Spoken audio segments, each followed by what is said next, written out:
सरगोदा में 7 साल की मुंतहा को ज्यादती करने के बाद कत्ल कर दिया गया है और जो मुजरिम था पुलिस ने उसको मुकाबले में पार कर दिया है। तो क्या ज्यादती करने वाले ने जुल्म किया था या पुलिस ने मुजरिम को अदालत के फैसले के बगैर मार के जुल्म किया है? तो इसी हवाले से बात करते हैं और इस हवाले से आपकी राय जानना भी बहुत ही ज़रूरी है। देखें, सरगोदा में एक और बहुत ही अफसोसनाक दर्दनाक वाकया पेश आया है।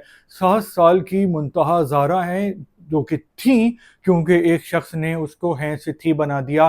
वो बाजार गई थी घर का सौदा लेने। 7 साल उसकी उम्र थी और बहुत ही मासूम बच्ची थी। जिसने भी देखा है तो वो बहुत ही अफसरदा है और गमगीन है।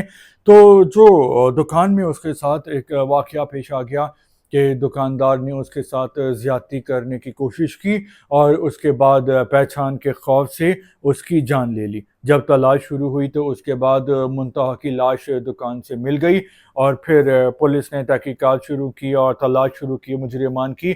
तो अरसलान नामी एक शख्स था जिसको पुलिस ने पकड़ा, जिसका जो है वो रिकॉर्ड मिल गया था कि इसने ये ज़्यादती और कत्ल किया है। और उसके बाद हुआ ये कि पुलिस ने ये मौक़िफ़ दिया कि हम इसको आला कत्ल की बरामदगी के लिए ले जा रहे थे कि मुजरिम के साथियों ने पुलिस पे हमला कर दिया और मुजरिम अपने ही साथियों की गोली लगने से हलाक हो गया। तो अब आप समझ तो गए होंगे कि असल में हुआ क्या है, क्योंकि पंजाब में आए दिन ऐसा ही होता है कि मुजरिम अपने ही साथियों की गोलियों से हलाक हो जाता है और पुलिस को कुछ नहीं होता। तो देखें, आपने भी इस हवाले से अपनी राय देनी है। जो मेरी राय है इस हवाले से कि अगर पुलिस मुजरिम को मार रही है जो कि वाकई क्रिमिनल है तो पुलिस बिल्कुल सही कर रही है, क्योंकि जिस शख्स ने भी ये देखा है कि प्यारी सी मासूम सी नन्ही सी 7 साल की बच्ची जिसको देख कर ही जो है वो बच्चों वाला प्यार आ जाए, उस इतनी छोटी बच्ची के साथ कोई शख्स ऐसा करने का सोच रहा है तो उसका दिमाग कितना गंदा है। तो मुझे तो ये लगता है कि अगर कोई वाकई क्रिमिनल शख्स है तो उसको पुलिस मुकाबले में पार कर देना चाहिए, लेकिन वो वाकई क्रिमिनल हो। ऐसा ना हो कि क्रिमिनल के नाम पे या क्रिमिनल का इल्ज़ाम लगा के जो ज़ाती स्कोर्स हैं वो सेटल हो रहे हों और पर्सनल दुश्मनियां निकाली जा रही हैं। तो ऐसा बिल्कुल नहीं होना चाहिए। मैं ये क्यों कह रहा हूँ कि ऐसा होने के मैं हक में राय में क्यों हूँ? ये कानून के तो खिलाफ है। कानून हमारा कहता है कि मामला अदालत में आए और अदालत इस बात का फैसला करे, लेकिन हमारी अदालत में जो कोई केस जाता है तो चलता रहता है 10 साल, 20 साल, 30 साल, 40 साल।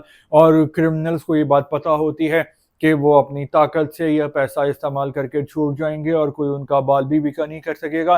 कानून का डंडा उन पे नहीं चलेगा, बल्कि जो शख्स भी केस करेगा और अदालत में आएगा तो वो अदालत के चक्कर लगा लगा के ख्वार हो जाएगा। कभी जज साहब नहीं आएंगे, छुट्टियों पे चले जाएंगे, कभी बिजली नहीं आएगी और कभी वकील कोई बहाना कर लेगा। तो अदालतों में ये होता है। और हमारे यहाँ चूंकि इंसाफ का निज़ाम सही नहीं है, आवे का आवा बिगड़ा हुआ है, तो इस वजह से जो है वो क्राइम ज़्यादा होते हैं। अगर इंसाफ तेज़ हो और इंसाफ शफाफ हो तो हमारे यहाँ आधे क्राइम डर के मारे ही ख़त्म हो जाएं। लोग बोलेंगे भाई यहाँ तो सज़ा मिलती है, बच नहीं सकेंगे और इंसाफ भी जल्दी होता है, तो इससे बेहतर है कि खाल उतार दी जाए तो आप गलत काम करो ही नहीं, तो क्राइम ख़त्म नहीं तो कम हो जाएंगे। लेकिन यहाँ पे क्राइम और ज़्यादा बढ़ते जा रहे हैं क्योंकि इंसाफ का ये हाल है। तो उसूली तौर पे तो ये होना चाहिए कि अदालतें टाइमली फैसला करें और उनमें दो नंबरी ना हो और जो कानून के मुताबिक है। लेकिन पंजाब में पुलिस मुकाबले हो रहे हैं और अक्सर ये होता है कि मुजरिमान को पहचान के लिए ले जाया जाता है या फिर आला कत्ल बरामद करने के लिए और या फिर तफ्तीश के लिए, और फिर उनके मुजरिमान के जो बचाने वाले हैं वही अटैक कर देते हैं और वो उन्हीं की गोलियां लगने से मारा जाता है। इससे पंजाब में क्राइम रेट भी कम हो गया है। बस ख़तरा इसी बात का है कि कहीं कोई ज़ाती दुश्मनियाँ इसी चक्कर में पुलिस वाले अपनी सेटल ना कर लें बेकसूर लोगों से, जो कि बहुत बड़ा जुल्म होगा। तो एक तो हमारा अदालत का निज़ाम सही करना चाहिए और दूसरा जो है, जब तक अगर वाकई क्रिमिनल्स हैं तो मैं तो कहता हूँ कि जिन्होंने इतने सफाक काम किए हैं तो उनके साथ यही हशर होना चाहिए। ये एक जज्बाती किस्म की राय है, लेकिन आपकी क्या राय है आप इस हवाले से बता सकते हैं। तो अगले व्लॉग में दोबारा मिलेंगे, जब तक के लिए अल्लाह हाफिज़।